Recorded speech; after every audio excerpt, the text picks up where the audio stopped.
चल रहे किसान आंदोलन से उत्पन्न गंभीर स्थिति की ओर ध्यान आकर्षण करना चाहता हूं।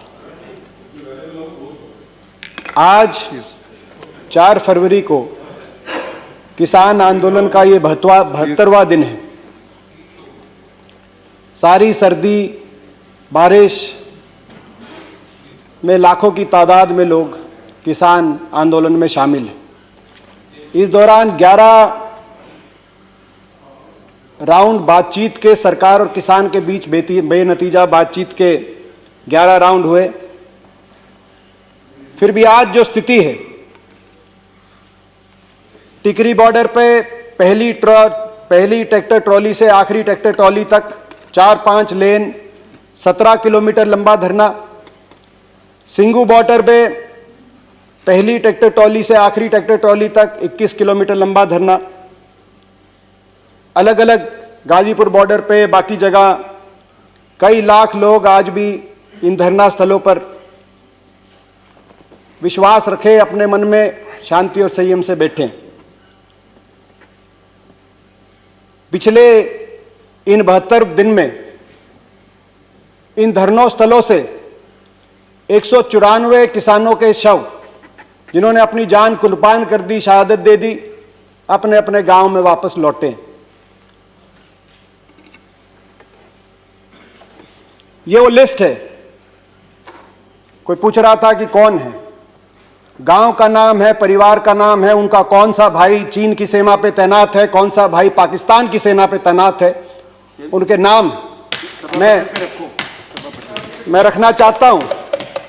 मैं इसको सभा पटल पे रखना चाहूंगा। यमुनानगर के स्वर्गीय रणदीप सिंह गुंदियाना गांव के गड्डी गुजरान, करनाल के स्वर्गीय राजेश चहल, जिसका भाई आज भी लद्दाख में तैनात है, पाई के स्वर्गीय अजय ढुल, बरोदा गांव के भाई स्वर्गीय भाई अजय कुंडू, जिनके मैं घर गया, लगभग इनके परिवारों से मिलने गया, जिनके घर पे एक उनकी विधवा और 3 बच्चे। विधवा इतनी पढ़ी लिखी भी नहीं है, कोई नौकरी कर पाएगी। 3 लड़कियां हैं, तीनों अभी स्कूल में अनमैरिड हैं। कैसे उनकी शादी होगी, कैसी व्यवस्था होगी? बेटी बचाओ बेटी पढ़ाओ का नारा देने वाली सरकार, उनकी बेटियों को कौन बचाएगा, कौन पढ़ाएगा? सैकड़ों जान चली गई, मगर सरकार के मुंह से संवेदना का एक अक्षर नहीं निकला। आज मैं देख रहा था कि मैंने सभी भाजपा की तरफ से जो लोग बोले, उनके वक्तव्य को ध्यान से सुना। इन 194 परिवारों के लिए कोई संवेदना के शब्द की बात तो दूर की बात है, जिक्र तक नहीं हुआ। ज्योतिरादित्य सिंधिया जी बोल रहे थे, 15 साल तक मेरे साथ लोकसभा में थे, उन्होंने एक किसान का जरूर जिक्र किया 26 जनवरी को, जिसने अपनी जान गंवाई। प्रचंड बहुमत का अहंकार भी दिखाई दिया, कहा कि लोग हमारे साथ हैं, मगर इन इलाकों के अंदर जनता का विश्वास ये सरकार खो चुकी है। इसका अंदाजा इस बात से लगाया जा सकता है कि हरियाणा में मुख्यमंत्री अपने गृह क्षेत्र में या उप मुख्यमंत्री अपने गृह क्षेत्र में को कार्यक्रम भी नहीं कर पाएंगे, ना कर पा रहे। उपचुनाव के बाद उपचुनाव हरियाणा के अंदर सरकार को हार का मुंह देखना पड़ रहा है, जबकि 4 साल सरकार के बाकी हैं। जनता का विश्वास कितना इस सरकार के पास है?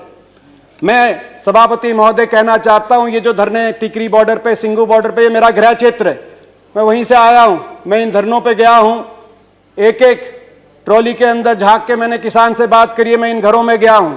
मुझे आपका संरक्षण चाहिए। मैं सदन के बीच में सच्चाई रखना चाहता हूं, केवल सच्चाई रखना चाहता हूं। यह स्थिति में हम कैसे पहुंचे? 5 जून 2020 को कोरोना आपदा के बीच में अध्यादेश जिनकी आवश्यकता तब होती है जब इमरजेंसी सिचुएशन हो, जैसे अभी कहा डेरेक ओब्रायन जी ने। सामान्यतः सदन, दोनों हाउस, कोई भी किसी भी बिल को पास करते हैं, राष्ट्रपति जी हस्ताक्षर करते हैं और एक्ट बनता है। अध्यादेश जब राष्ट्रपति जी के हस्ताक्षर से एक्ट कानून लागू हो जाए और उसके बाद दोनों सदनों को केवल एक रबर स्टैंप की तरह उसको पारित करने के लिए प्रयोग किया गया। आंदोलन शुरू हो गया पंजाब में, 6 महीने तक आंदोलन चलता रहा। हरियाणा और पंजाब में कहीं पिपली में लाठीचार्ज हुआ तो कहीं पंजाब के एक एक टोल पे किसान बैठा, मगर उनकी सुनवाई नहीं हुई और 6 महीने के बाद शांतिपूर्ण तरीके से वो किसान उठकर उन्होंने फैसला किया कि रामलीला ग्राउंड में जाके धरना देंगे। आज कुछ लोग पूछते हैं कि यातायात की इतनी परेशानी हो रही है, बॉर्डर्स पे बैठे हैं। ये बॉर्डर्स पे बैठने नहीं चले थे, ये रामलीला ग्राउंड वही रामलीला ग्राउंड जहां सभी राजनीतिक दलों को अधिकार है, जहां देश की सरकार के विरोध में बड़े बड़े आंदोलनों की गवाही वो रामलीला ग्राउंड देता है। जयप्रकाश नारायण आंदोलन से लेकर अन्ना आंदोलन तक वहां बैठ के धरना देने के लिए आना चाहते थे। शांति प्रिय तरीके से चले। हरियाणा की सीमा में जैसे ही आए, कोई प्रोवोकेशन नहीं था। हरियाणा की सरकार ने हमलावर हो गई। हरियाणा की सरकार सोचा था, उस समय किसान केवल शांति से जा रहे थे, सोचा था रोक लेंगे, मगर ये वही खून है जो देश की सीमा पर दुश्मन की गोली और गोलों के सामने छाती अड़ाए खड़े हैं, उनसे पीछे नहीं हटते। सरकार की लाठियों से, आंसू गैस से और वाटर कैनन से पीछे नहीं हटने वाले थे। चलते बढ़ते गए, दिल्ली की सीमा पे आए। 25 नवंबर को दिल्ली की सीमा पे पहुंचे। वहां पर देश की राजधानी की सीमा सील कर दी गई और वहां से धरना शुरू हुआ। उसके बाद सारी सर्दी, बातचीत पे बातचीत, तारीख पे तारीख, बेनतीजा बातचीत।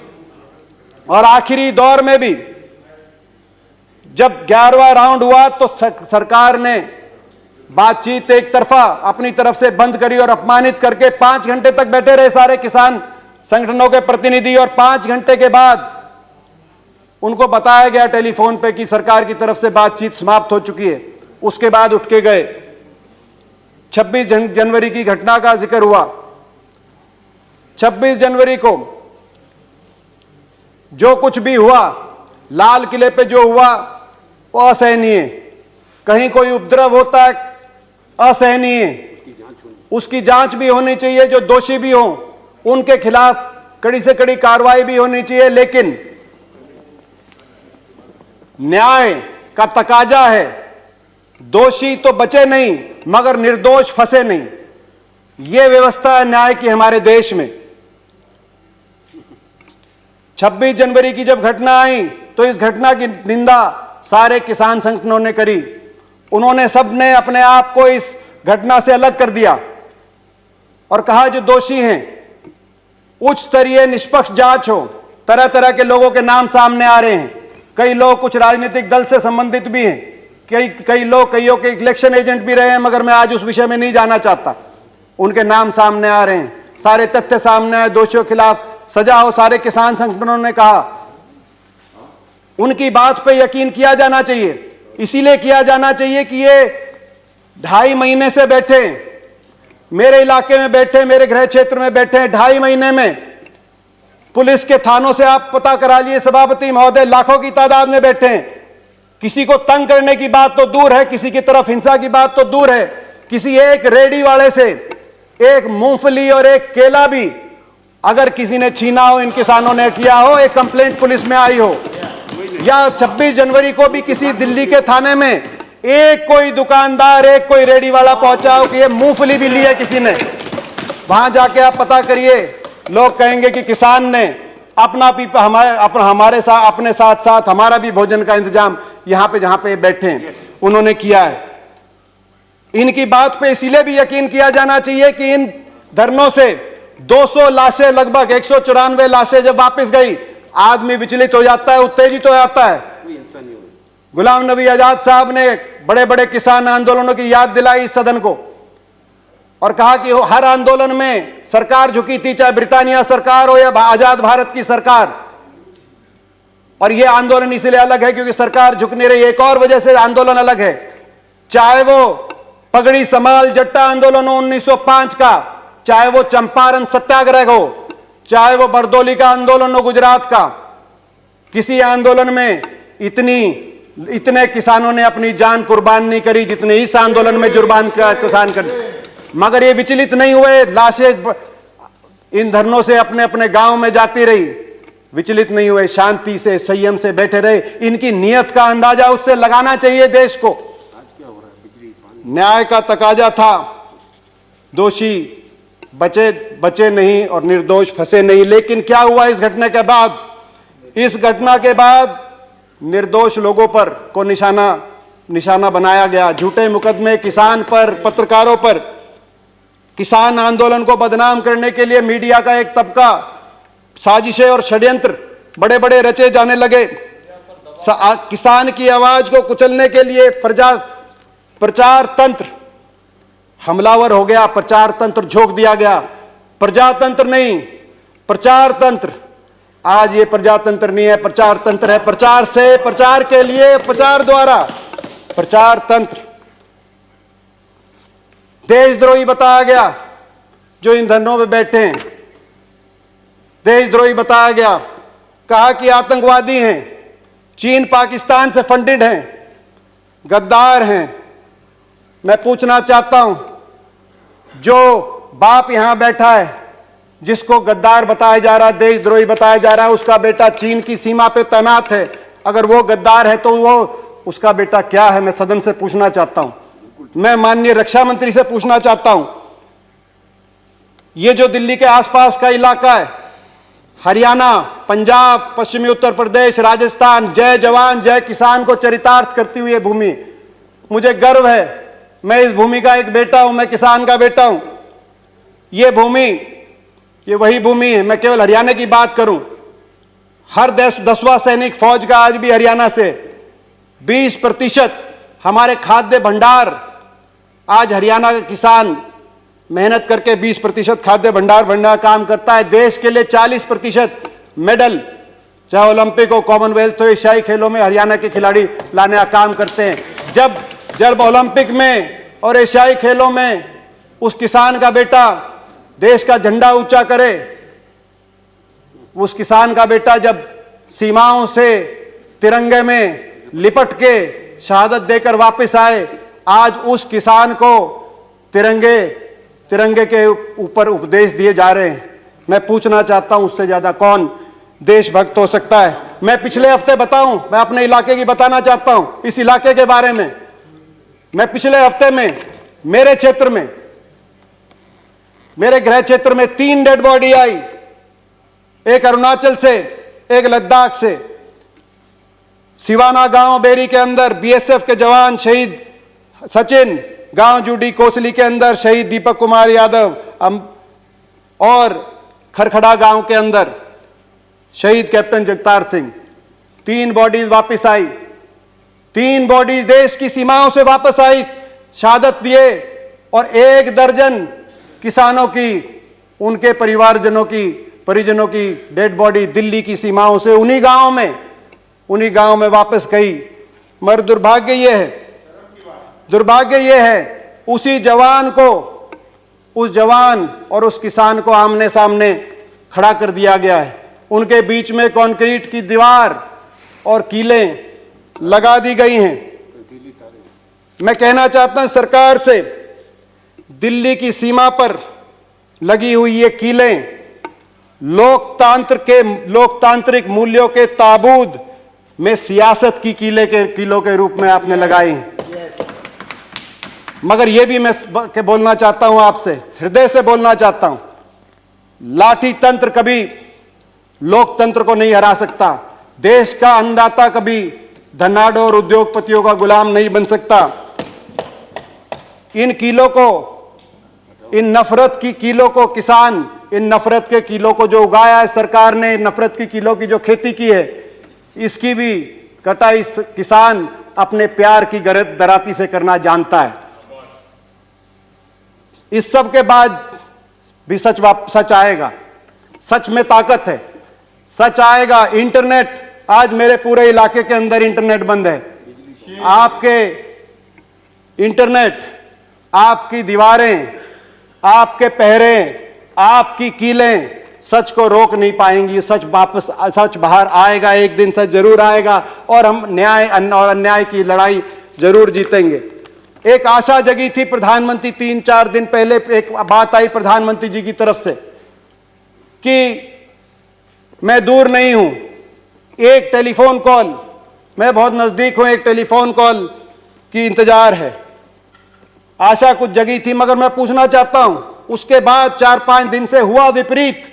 जैसे ही प्रधानमंत्री जी ने यह कहा, अगले दिन सीमेंट की मोटी मोटी दीवारें, 15-15 बैरिकेड लेयर की बैरिकेडिंग, हजारों की तादाद में हथियारों से लैस पुलिस बल, और यहां तक कि इंटरनेट, मेट्रो, बिजली, पानी और शौचालय की जो टेम्परेरी टॉयलेट लगे हुए थे, वो फैसिलिटी भी वहां से अगले दो प्रधानमंत्री जी के बाद के तुरंत बाद हटा दी गई। शौचालय, स्वच्छ भारत का नारा देने वाली सरकार, जहां इन धरनों से लाखों किसान जहां डटे हुए हैं, वहां से शौचालय को भी हटवाने का काम कर रही है। दुश्मन की फौज को भी सरेंडर कराते हैं, वहां भी पानी का और शौचालय का इंतजाम कराते हैं।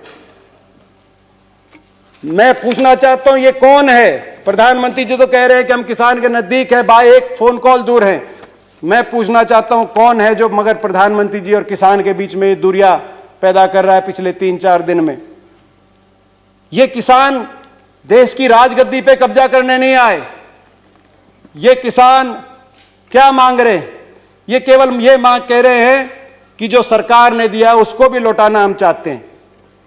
जो जिस हाल में हम थे, जो हमारे पास बचा था, उनको इन 3 कानूनों के माध्यम से ना छीनो, केवल ये गुहार करने आए हैं। किसान आखिर आपसे क्या मांग रहा है?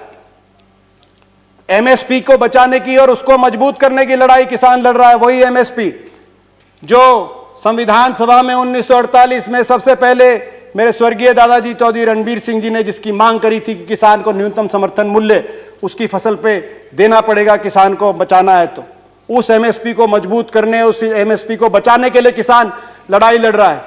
उस एपीएमसी और उस मंडी व्यवस्था को बचाने के लिए किसान लड़ रहा है, जो चौधरी छोटू राम ने 1938 में जॉइंट पंजाब, पेशावर से पंजाब तक, पेशावर से पलवल तक जब एक राज्य था, उस समय जब मंडी व्यवस्था बनी थी, उस मंडी व्यवस्था को मजबूत करने के लिए किसान लड़ाई लड़ रहा है। उस उपभोक्ता को बचाने के भी लिए लड़ाई लड़ रहा है, जो एसेंशियल कमोडिटी एक्ट से जो भंडारण, असीमित भंडारण। माननीय दीपेंद्र जी, कंक्लूड करिए, आपका समय हो गया।